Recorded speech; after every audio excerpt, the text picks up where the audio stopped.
All right, we're back with another day in the life of DJ Bretley. Hopefully, sound is working now.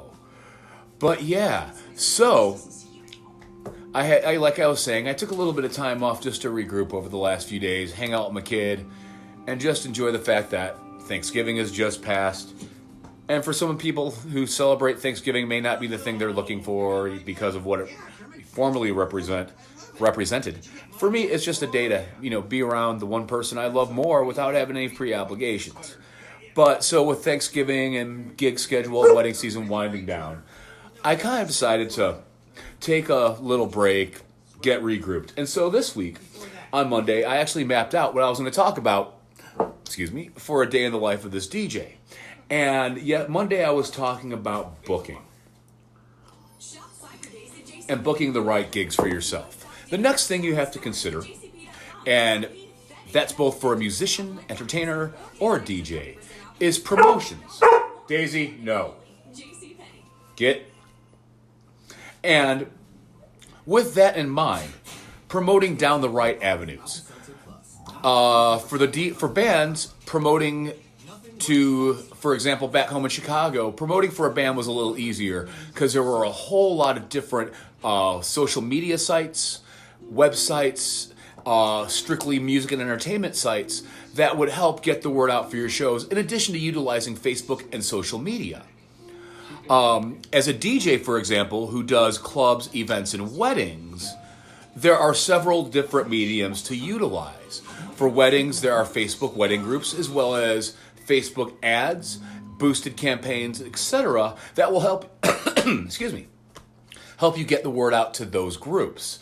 However, for let's say, for tonight in karaoke at the Driftless Arcade, I'm not going to promote that to a wedding group necessarily. There are different groups and different sites to promote that to. So when you're promoting, some of the right avenues too. One, your social media, and all of that outreach based on where you're trying to be at. The next promotional aspect of all of this is day of the gig.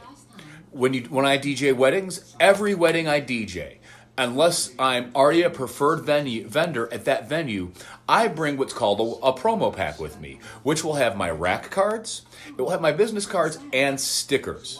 Stickers are a really good marketing tool because once they're up, they don't really come down easily. On that note, for those of you who are getting stickers printed, print vinyl. If you put them in the wrong place, they can be removed. If someone else puts them in the wrong place, they can be removed. Earlier this year at a venue I DJ at, another DJ had put his paper stickers up. And actually it happened twice. And Cassandra, who pilots the 3.0, was actually cool enough to go and clean up this DJ's stickers, or try to. And we were told that DJs and performers aren't allowed to have stickers out at their venues anymore. Two separate venues told me the same thing. So if you're going to print vinyl, they peel. And don't get the crazy glue ones. Do a little bit of research, spend a couple of extra dollars when you're doing that, and find the right stickers. If you ever have questions, hit me up. I'll let you know who does mine. But then, so you hand that out. Now, for club dates and whatnot. One, if you're in a band, utilize an email list, although I don't know how prudent or effective that is in this day and age. But for my club gigs, make sure you have merch. I'm always giving out stickers at my gigs. I went through, I want to say, 20,000 stickers in the last 2 years. And those are gigs from Chicago all the way up to the cities. So my sticker is sticking somewhere all the way from Chicago, all the way up to Minneapolis, as far west as Rochester. So, and everywhere I DJ in between, my stickers have been handed out. And I've been getting through about 20,000 a year. I think over Oktoberfest, I went through a whole sleeve of 1,000. I'm okay with that. It's promoting.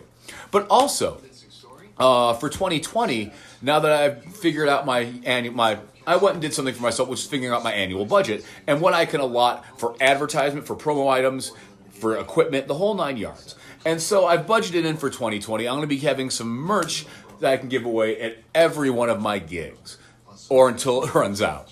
But I'm not talking t-shirts. I'm talking stuff that's a little bit cuter, that you'll all stuff you can put in your pocket, your purse, your backpack, and it'll always be there. You're like, oh yeah, I remember that night.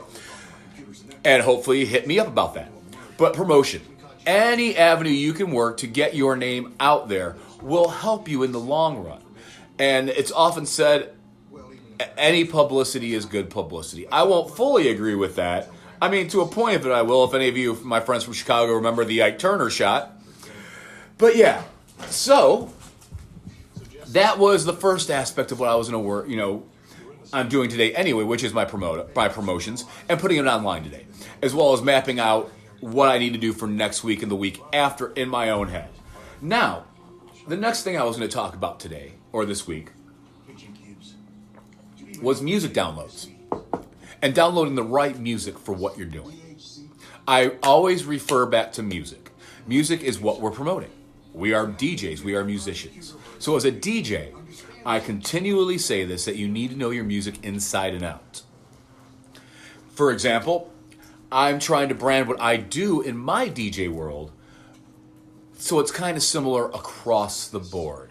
My sound never really varies or fluctuates or changes. I'm not an EDM DJ. I definitely lean more towards a very smooth, no big drops, kind of more leaning towards the Chicago house sound of many years ago. So it's always going to be smooth. You're always going to be able to step to it, is what I have in mind. Now, obviously, in the environment and gig I'm at, that will change ever so slightly based on what I'm doing there. For weddings, yes, I will download the dirty and the clean version of every song I have because I DJ at weddings. So the only changes in what you'll hear, say I work in one of my club sets or have a molded idea of a club set at a wedding, the only thing that's going to be different is the lyrics in the song. I'm going to use the exact same remix, dirty, clean at a wedding as I use at a dirty version in a club. So with that in mind, knowing your music. Now, when I download stuff, I only look for specific downloads. And here's why.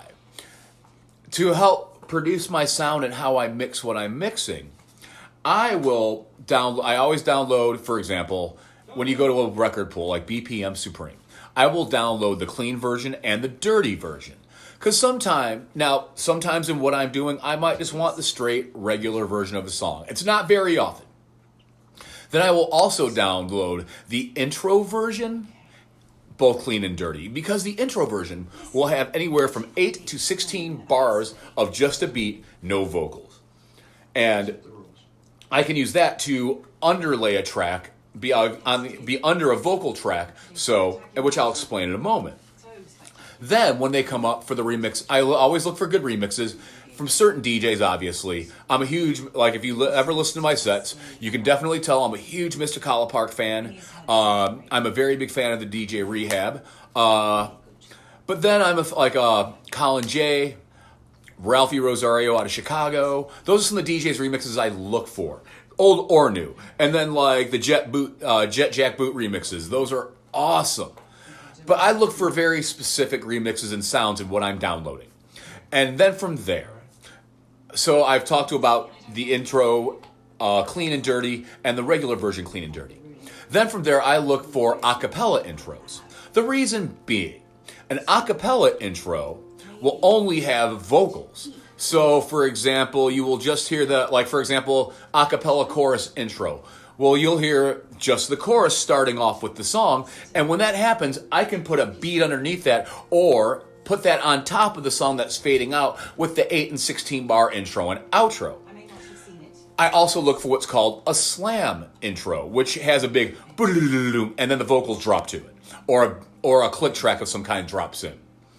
I will look for break intros, where it has a few beats and then the chorus or parts of the chorus mashed up. Like, for example, in one of the versions of Senorita I use, it keeps, for the first 16 measures, you keep hearing, I love it when you call me Senorita. And that'll repeat 4 or 5 times until the real song comes in. I look for segues and intros like that in everything I download. Then from there, I will also, but when I do downloads, I will go through the entire website I'm in. So right now, the 2 pools I'm in are Eighth Wonder which I'm only at for the videos and for certain clean versions of my top 40 current charts. And the other pool I'm in right now is Club Killers. Club Killers is one of my favorite pools. It's mostly remix based, and they have the original versions, but it's definitely more geared to a club dance based DJ.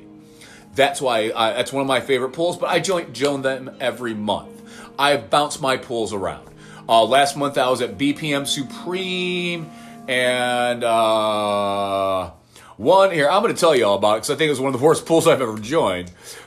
But let me tell you the name of it. The other pool was called, or was it not that one? Gosh, I think I might have even deleted the pool. It was so bad. I can't remember now. Gosh, and I feel really stupid about saying that. But it was one of the worst pools I've joined. And so I went looking for other pools. And some of the pools I bounce in and out of. Mix Invaders, mixandremix.net, Late Night Record Pool, Zip DJ, Digital DJ Pool, Spinback, Headliner Music Club, Crate Connect. So I will bounce all my record pools. Because I've learned over many years, as other DJs probably have too, there is no be-all, end-all one pool. You have to mix it up. And obviously, worst case scenario, there's always iTunes and iMusic. Or whatever they're doing now. But with that in mind, when I'm doing my downloads, I look for specific remixes so I can keep the sound I'm working on and looking for consistent and continual. So, yeah, and that's talking about downloading music. Now, of course, when it comes to like dance remixes, EDM, there's only so far you can go and so out there you can get, but a lot of these sites will offer different versions of remixes. Or, for example, other intros I look for, hype intros, where there's some kind of hype it up before the song comes. There's lots of this stuff that can add texture, flavor, a little bit of a flair to your set, but yet maintain the integrity of songs that people know and keep people upbeat. And this is only for a bulk of my club or club-like gigs. I guess I've really kind of refined the fact that I'm a very top 40 based DJ. I love old school Chicago house and I love house music, but it's not as applicable in the market I'm at. So I found what I'm looking for between doing weddings and finding what works for me. I'm definitely more of a top 40 remix DJ that throws throwbacks in there. And I bring that to the weddings I do, which I hope is part and parcel as to why people book me to DJ their weddings. Because here, and I've seen this on the Facebook groups and the wedding groups recently, as well as others, I don't want to be a jukebox. And DJs shouldn't necessarily have to be. We are creating a mood. We are creating an environment, a feeling, what you have you. Just like a musician paints a picture with their song through verse, or an artist paints with a brush. We have to paint the atmosphere for the night, creating that party atmosphere. Therefore, or creating what the atmosphere calls for. It's also, for example, why I started doing this more and more recently. I ask couples, even so with cocktail and dinner hour, what kind of music do you want? Because, of course, I'm more than happy to be your bitch, sorry to say that, and play the traditional jazz vocal stuff, Brat Pack, Bublé. And even with that, I try to throw my own flair into that by playing more of like the Cole Porter era stuff. And because I'm a huge Cole Porter songwriting, like I love Cole Porter songs. I can't think of many performers who haven't done his stuff well from the early eras. And if in the 90s, Capitol reissued 2 compilations from Cole Porter. I can't remember the exact names of them now. One was Get a Kick Out of You or something like that. But they're 2 very wonderful vocal jazz compilations. In addition to playing some Louis and some Ella. A lot of DJs in my market, and I don't want to call anyone out, but they put Bublé, Sinatra, and a couple of the other, Dean Martin, and that era, 4 in a row, back to back to back to back through all cocktail and dinner. That's boring. It's redundant. And you don't get to learn about your crowd in front of you and what makes them bop. So even by throwing in a little flair on that, you can see people. And reading people is a very big, strong suit a DJ needs. Now, one of the things in my traditional wedding DJing I do is for cocktail hour, I always tend to want to play vocal jazz if I'm doing traditional wedding. Then from there, for dinner, I will put on instrumental jazz. And I'm not talking Kenny G or any of that, I'm sorry for saying this, or any of that garbage. I'm not. I consider it garbage. Other people may love it. But when I'm thinking jazz, I'm honest to God thinking like Cannonball Adderley, Kenny Burrell, Coltrane, Miles Davis, being the Dave Brubeck 5. You will see, if you ask me to play instrumental jazz at your wedding, and I do so during dinner, this is what you're going to hear me play. I am not going to play like romantic saxophone because it's not jazz. And it's not something that I'm interested in doing in any way, shape, or form. If you ask me to, of course I will, but my heart will not be into that. And now that's for dinner hour. The other thing I started offering was for dinner hour and cocktail hour regarding music. Do you just want me to make it, like contemporary modern radio? Do you want adult contemporary? Do you want country? Do you want me to mix in a little bit of all of it? Which is my preference. I like mixing the, chill, like country, and I'm not a big country fan. I am not. Bluegrass, yes. Country, no. But country, top 40 pop rock, some like kids poppy stuff like Send Me On My Way from Rusted Root, or Accidentally in Love from Counting Crows, things you would have seen in Disney shows or those feel-good movies. All of those songs have their place now. They're all very upbeat, uplifting, and happy poppy kind of stuff. And then you'll all throw in some oldies into that mix, like Your Love from Jackie Wilson or Wonderful World from Sam Cooke. And then couple that with something like Follow Me from Uncle Kracker. And so it becomes a more of a well-rounded, covering all ages and groups kind of playlist. And those are the two options I offer for dinner, which the latter of them, with the adult contemporary pop and all that, truly lets you see who's in front of you. And I've seen it more and more, time and time again, that people, you can kind of pick out, okay, those folks over there are liking the country song, those people. So then it also will teach you, one, how to properly position songs within your set to utilize and flip your dance floor every few songs to get everyone onto the dance floor. That will help you out immensely as well. But it all goes back to knowing your music. I was very blessed at 14, 15. I started hanging out at a record shop called The Record Exchange at 925, I'm 14-something Morris Avenue. And when I was 16, actually 15 and a half, the owner started letting me work there. And so I got the very great blessing, and that's how I started on my musical career, so to speak, of working at all three of his locations, the one in Evanston and on Dempster, but the one I loved the most was working at the Clark and Belmont store, and where I learned the most about everything but jazz. Joe Bruce at the Morris store taught me all I needed to know about jazz. The dude is the biggest jazz aficionado probably in the U.S., and I learned a lot from working with him, but Wilbur, may he rest in peace, taught me a lot about music. And he was a DJ at Club 950. So I got to work at one of the coolest record stores in the city in that era, or I thought it was, which was a block down the street from the punk rock strip in Chicago, right around the corner from the Vic Theater, right down the street from Avalon, and around the corner from where I got my first DJing job, Medusa's. So being in that environment, I got overwhelmed with music. And I used to work in the basement of when the Belmont location moved. I go down there with I went down there with a bag of weed. I get stoned all day, file music, and listen to thousands of albums. Something new would come into file. I'd be like, I got to check this shit out. And I would put it on just to hear what it was. It's out of plain curiosity's sake.